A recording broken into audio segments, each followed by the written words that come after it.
step into the zone of utopian balance. Just like that, we need to always remember the contradictions in order to break free.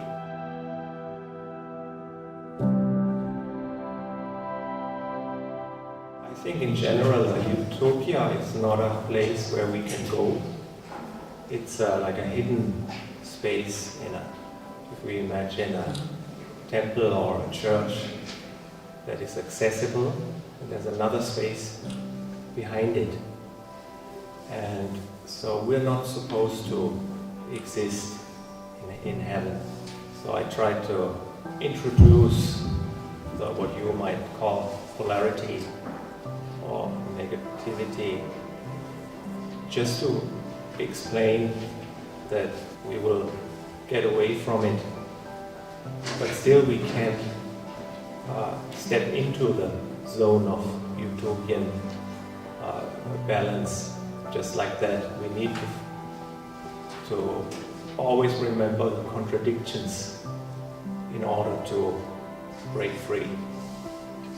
And the repetition is one of the principles that we suffer from, but we can only embrace repetition and interrupt in order to break free from this suffering. We can't just jump out of it. Well, in general, everything is made intentionally, but just by instinct.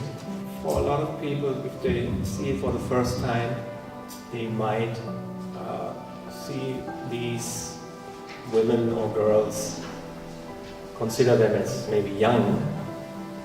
I think if you take more time, you might find out that some incorporate more ages simultaneously. Some of them look much older than you might have thought at first sight. So, as I say, repetition is interrupted. They're never the same, these figures or faces or whatever it is. It's all color in the end anyway. They're never the same, they never repeat.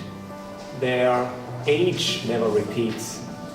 Even within one singular piece, you can see a grandmother and a young girl simultaneously. I would not reduce or simplify such an impression.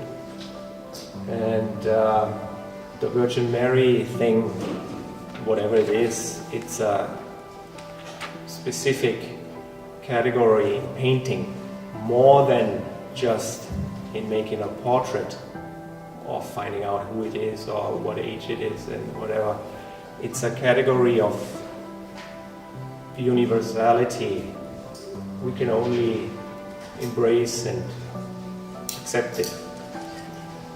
But if some of those look like a young girl, I'm happy with it.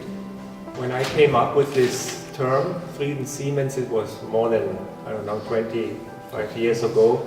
It was more a question of poetry to me.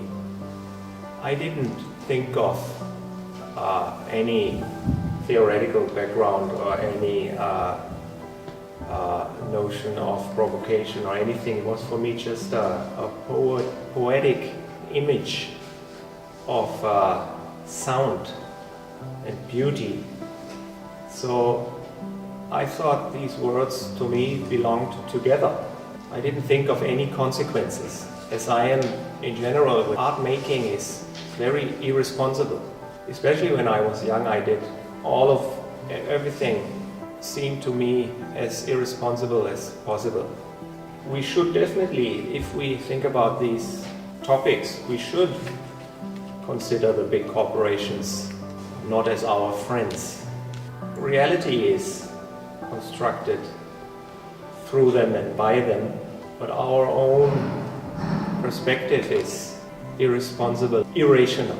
So life is poetic, and our life is incalculable, and we are made for infinity.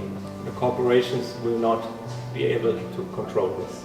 In general, everything I do is a dedication to Matisse, and this way to myself, as I consider myself Matisse, because we're not just persons, we are reborn people that are reborn and going to be reborn again, and we carry on what we did before as Matisse, so we are all Matisse, especially me. No, we're all Matisse.